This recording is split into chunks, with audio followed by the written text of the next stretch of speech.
Now let's get on to frequency separation.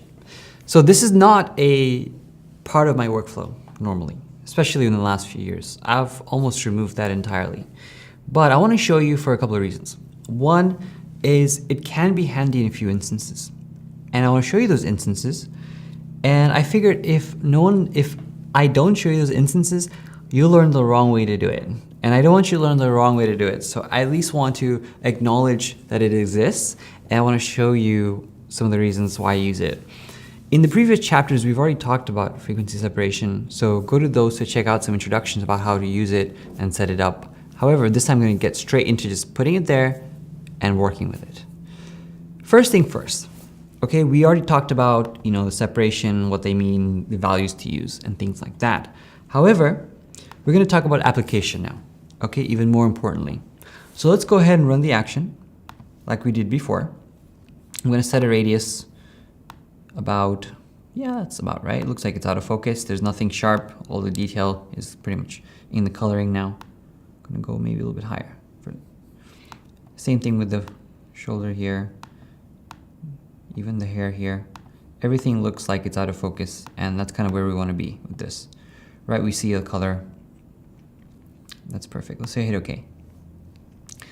So now, like we're used to and you've seen before, we have our low and our high. Okay, we have this frequency separation set up, and we have the blank layer in between. For me personally, I feel like when you dodge and burn and keep a little bit of that grit that's relevant, what tends to happen is you don't really need to go too far. And you don't need to remove that grit, per se. And also that little essence that you have about people still remains there, and it's good to keep. But let's say we went to that area below here, and we focused on how to take care of it without dodge and burn. Right? We didn't dodge and burn very much there. Let's see what happens in that instance. I'll take my brush, I'll take my flow, and we're gonna go on a dance. I'm gonna go down this lane here, and we're gonna sample, use a brush stroke size, we're gonna use a brush size that's equivalent to the area that I'm trying to even out, and just do a couple of strokes, maybe about 4 or 5, and do the same thing going this way. Basically following the contours with the same brush size as the color of the area that I selected.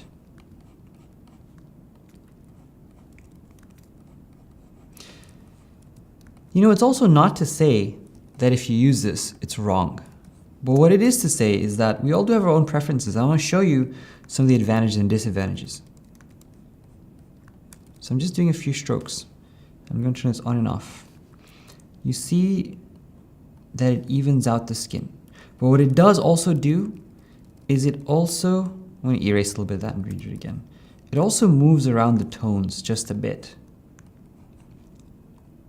Like so. So yes, it is evening the skin a little bit, but it's also changing the anatomy based on how the light and shadows fall. So that's kind of, in a nutshell, what the pros and cons are with the technique, is that when you're working with it, it will even out the skin, yes. But what it will also do is even out the anatomy and the transition. It'll get flatter. The same effect happens, let's hide this for a second. The same effect will happen when I use Gaussian blur, for those of you who think that might work as well. Let's go into filter, blur, Gaussian blur. If you're tuning in just now, I'm so sorry. Let's do something like that. And what happens, as you can see here, is when I hit OK, turn that on and off, you see that it does soften a lot of that skin, but it's killing a lot of that beautiful softness, that grit of the image, and keeping the texture, which is it's not really doing a great job. So we can't really do that either. So let's go back to our brush tool. You can also use a clone brush. For example, you can use a clone brush. You can say use a low flow, like 3%, and then just follow the contours, like so.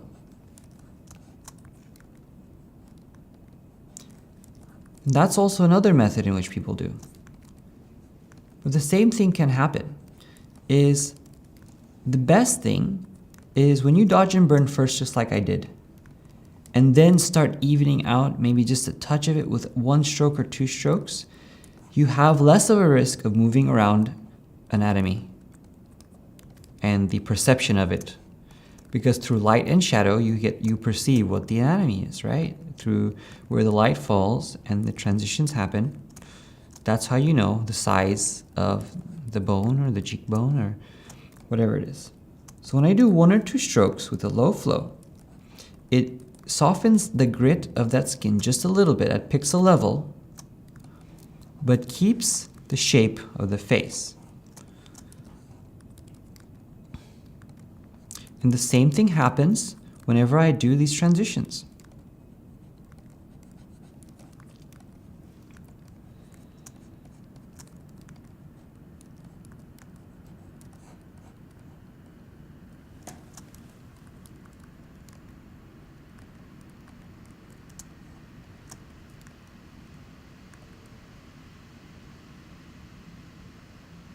Now, if I continue on like this, doing a couple of strokes here and there, only in the areas that are very obvious to me, what that does for me is actually evens it out, and it doesn't really do a terrible job of moving around textures. So in terms of the 3 techniques which I talked about, which was not dodging and burning, and then doing frequency separation directly, you run the risk of messing up the anatomy and the structure just like the shoulder here. But if you dodge and burn as much as you can, and then do it very delicately, you can complete the process and even out some of the minor variations in the skin really quickly with a clone brush. And what that will do is it still keeps that texture there, and any small variations like you saw here, like take a look at this. When I turn it on and off, you see those micro transitions? You see those micro like blotchy bits, those colors? It fades that out, but it keeps that texture nicely. It doesn't even change the location of the colors. It just really fades it out nicely.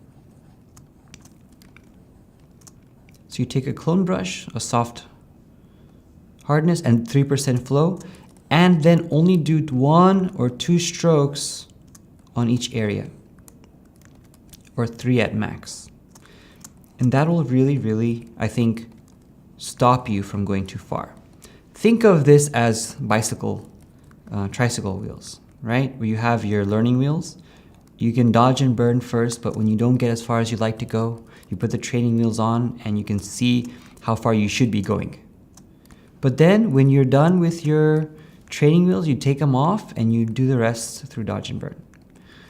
Now, I hear people say, well, I use frequency separation all the time, and then some people say, well, I don't use it at all.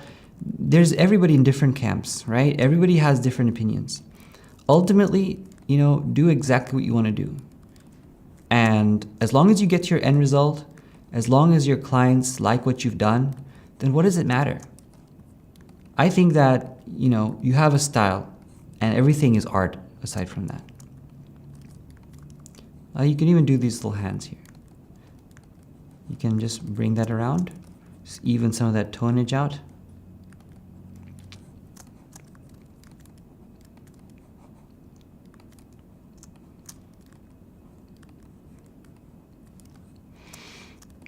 You can even do it for the lips. But this time, instead of using the clone brush, I think I'm going to manually select the color that I want. I want to fill this in a little bit here with a darker color.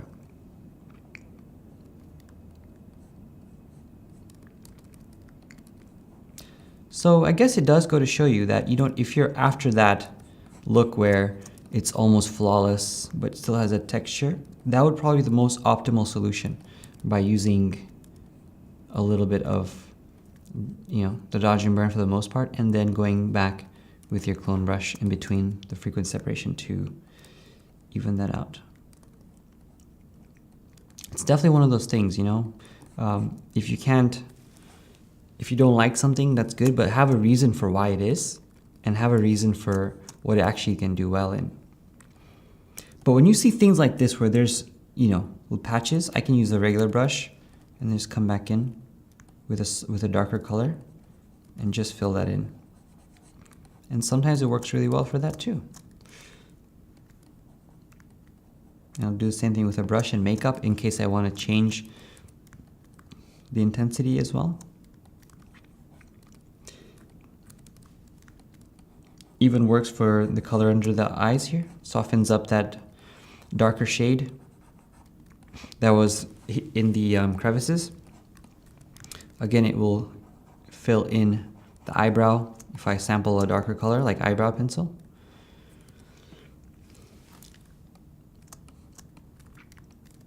And I can use my brush here in tight spaces in case clone brush doesn't work or there's not enough to clone.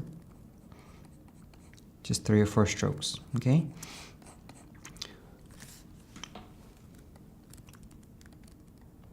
But ultimately, when you deal with complex areas, I feel like, dodge and burn is pretty much the best way to go about it, and the rest comes after.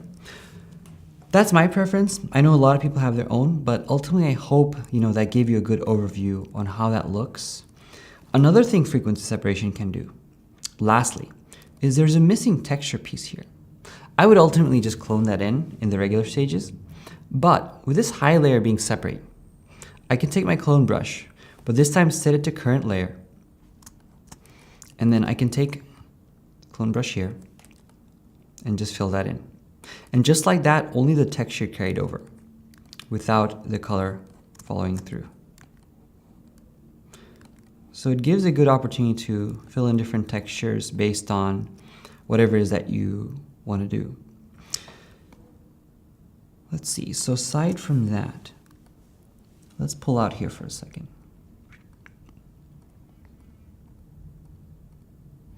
We are able to quickly fix some areas with frequency separation in conjunction with our dodge and burn that really helped exemplify with the shortcomings as well as the positive aspects of it. Now we have these 2 folders, or 3 folders. We have our cleanup, frequency, and dodge and burn. Let's take a look at this. We have our cleanup here, which was the biggest impact, especially that shadow. Seeing that shadow get removed was really nice. Then we have our dodge and burn. Then we did our final bit here. You can see most of the stuff with frequency wasn't as necessary when you look at it from a distant point of view. Let me erase some of that area here as I was just experimenting. You can see the grand scheme of things. I changed the shoulder bit here because I didn't dodge and burn that just yet. But the area that I did end up fixing a little bit more seems to be like over here on the cheek and some of the sides. And the lip as well. And the makeup and filling in the eyebrow. With beauty, sometimes this does prove as an advantage in case a client do ask for you to even out skin in times where you really have a hard time, or in areas where there's such harsh contrast with skin texture, it becomes impossible to fix. So there you have it. There's our 3-step process. The next thing we're going to do continuing forward is we're going to talk about color toning a little bit of beauty files. We're going to talk about evening skin tone as well, since we didn't do this one in the raw processing stage. And then we're going to complete it with some sharpening as well.